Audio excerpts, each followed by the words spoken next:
So this is going to be a video about me swapping this IS300 slave cylinder into my 2009 Mazdaspeed3. It's from the website called Sleepy Customs. It comes with everything you need. So you have the slave cylinder, the bracket, the flared ends inside that bag as well. And then you have a 3AN braided line, which is kind of long, honestly. A little bit too long, but it came with everything that you need to install this in the box. So before I got to installing and taking stuff out of the car, I decided to piece together the entire kit. So as you can see, the bracket and the slave cylinder are already together. All you have to do is unbolt the slave. The kit also comes with two flared ends. The brass one is going to be going to the master cylinder, and the silver one is already threaded into the slave cylinder. You just don't see it, but the piston is in fact metal compared to the plastic from OEM Mazda. The 90-degree will be going onto the slave cylinder, so that way it shoots right up between the fan and the transmission, and you don't have any issues. The slave cylinder comes from Aisin. I don't know how you say that, but they also make the Mazdaspeed transmission, so that's a pretty cool little fact. As you can see, it pushes the slave cylinder closer to the fork.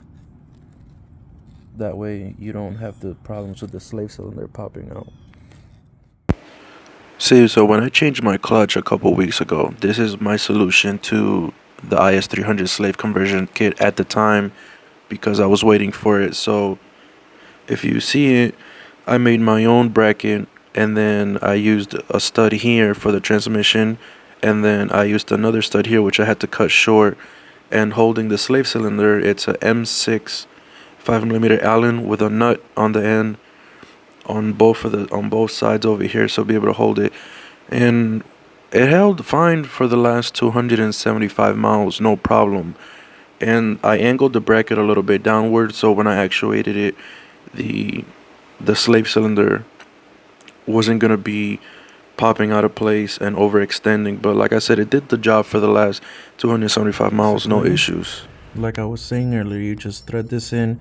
It's not gonna be completely flush, that doesn't matter. So then you just take this with the open end facing outward, and you just insert it, and then you start threading it in there.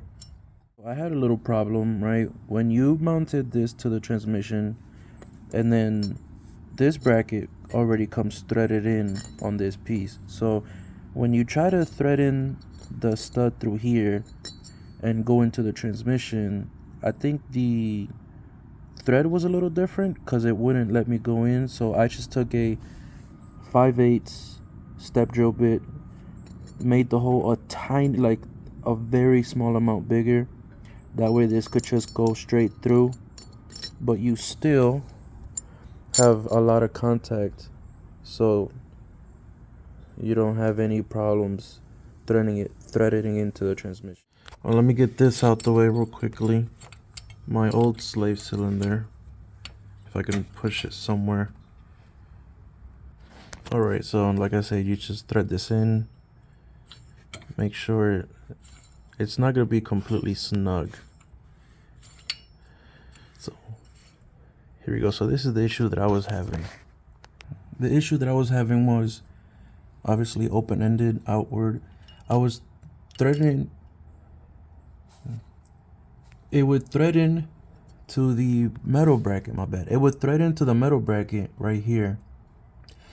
But once you needed to start threading it into the transmission, it would stop. So that's why I got rid of the threads.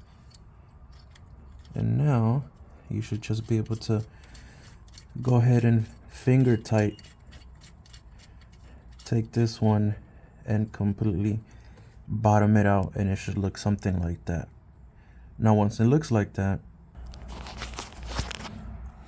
so once you have that in, I'm guessing you just go ahead and bolt up the slave cylinder.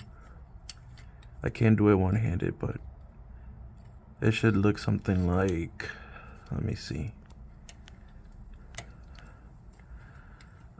I'll show it to you guys once I'm done with it.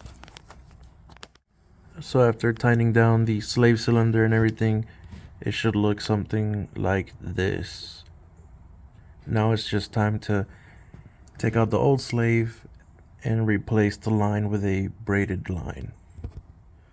Obviously your engine bay will look different, but to get that, we're gonna have to remove the battery box and the intake. So let's go ahead and do that. Alright, so this is gonna be the line coming from the clutch master cylinder. Is gonna wrap around, and then this is gonna attach here and run all the way up to the slave cylinder. So you're gonna have to remove both of these lines, and the brass fitting that they include is basically gonna replace this part, and is gonna go into the master cylinder. It's literally just push it in and then put the clip in.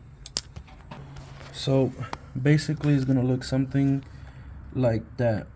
Now when you remove that piece from there, you have to be a little bit careful because this is gonna stay in there. So you have to get like a little pick or something and remove this. If not, that's not gonna go in there. So like I say, you just push that in, and then the clip, just push it upwards, and it shouldn't come out.